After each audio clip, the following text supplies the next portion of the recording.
Hi guys, so for today's video I'm going to be talking about the first chunk of the Blood of Elves read-along. I am of course going to be talking about spoilers for this first chunk, so if you haven't read it and you don't want to get spoiled, maybe check out a different Witcher video of mine that I don't get into spoilers, but for this one I want to jump right into the beginning and saying that the very first few pages of this one, while it starts with a dream sequence, if you will, and that's generally frowned upon in the literary world, I actually found it extremely compelling. I found it really gripping the first time I read it, and it was just as gripping the second time. Up until this point, the first two Witcher books, the collections of short stories, are primarily with Geralt. So being able to kind of see things from Ciri's point of view and being in the mind of a child who clearly went through something extremely traumatic, I thought was a fantastic way for us to be introduced to her and this story. But I will say, it's immediately followed by what is an almost 20-page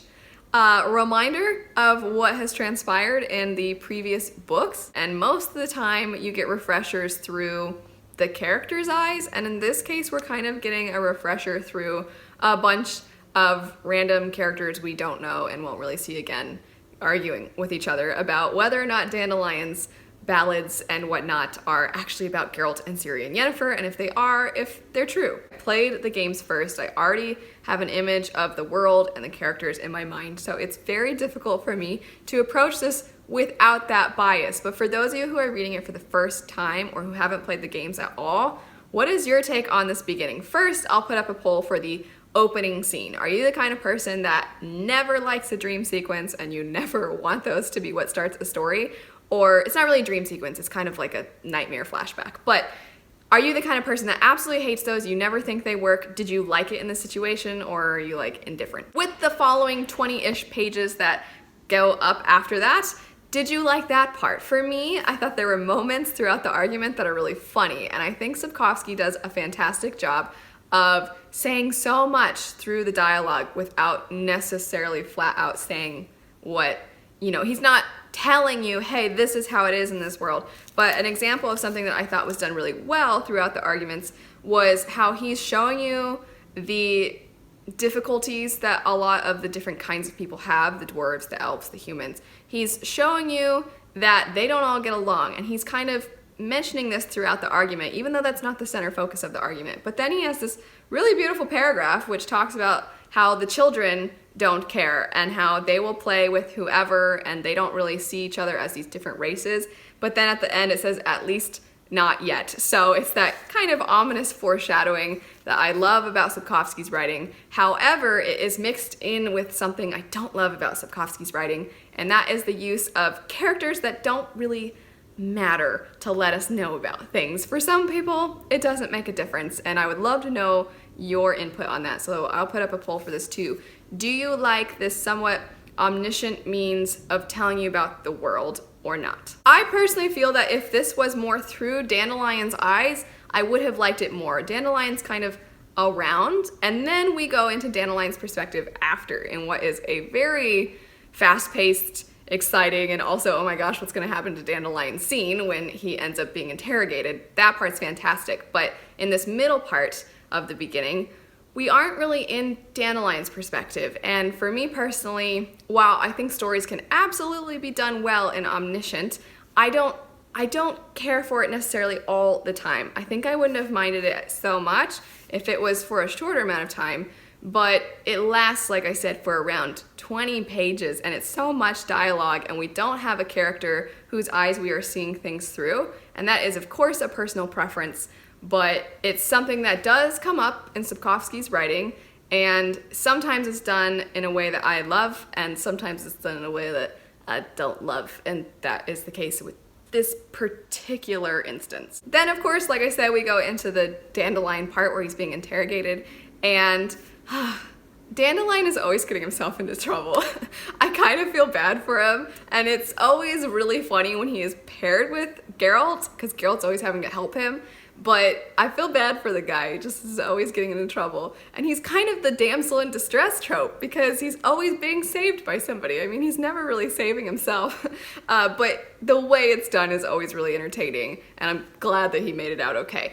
But Yennefer being the one to help him out, she just kind of storms in and does work. And I'm a big fan of Yennefer. Is she a super, super nice person? No, she's not. Neither is Geralt. The two of them are not super nice people. It's just Geralt is somebody we're introduced to first, and we're with him so much in the first two books, and Yennefer is just that love interest that's kind of moody and irritable and kind of not the nicest person. So being able to see her come in and help Dandelion, and then seeing the amount that she cares about Geralt in a very simple way, because she tells Dandelion that she didn't really used to like him, but that her mind was changed knowing that Dandelion was there for Geralt, basically when she couldn't be. And I really like that part. I know that she is not the nicest of ladies, but she cares so much, and she is a character that I think deserves to be talked about a little bit more when we talk about nuance with characters, because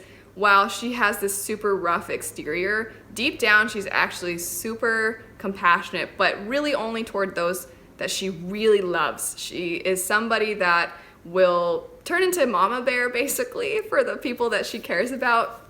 I love that about her character. I love that she is not necessarily this obvious, like, oh, she seems mean, but really she's a super nice person that cares about everybody. I don't think she cares about everybody. I think she has a somewhat cynical view of the world, but when she does care about people, she cares about them a lot. Triss is awful. I actually tabbed this chunk because I don't understand why more people don't talk about how Triss is awful, and they don't talk about this part of the story when they talk about Team Yen or Team Triss and stuff. And it just doesn't make sense to me. I get if people have just played the games, Triss doesn't seem so bad. But if you've read this book, there is this whole chunk about how she used magic to seduce Geralt when Geralt was having a rough patch in his relationship with Yennefer. And it's so messed up. It says, and it had fascinated her. It had fascinated her to such an extent that she had seduced the Witcher with the help of a little magic. And then it talks about how she found what she was looking for in his awful reaction. Like, he felt terrible. He felt guilt and anxiety and pain. And so she experienced his emotions, and it had excited her. What the heck? She is so messed up. And then when she goes to Kaer Morhen and she sees him, she immediately is all over him. He's like, please get away. Which I'm like, yeah, that's right, Triss, stop. He never wanted to be with Triss. He cares about Triss as a person and as a friend and everything. But when she looks at him, she even thinks to herself that he's looking at her with embarrassment. It says that it was embarrassed expressions of men who want to forget, who regret, who don't want to remember what happened. So how does nobody talk about that when they talk about Triss? Sorry for those of you that love Triss, I just think she's awful. But she is nice to Ciri, and she helps out Ciri. And one thing that I think is absolutely amazing in Sapkowski's writing is the way that he writes children.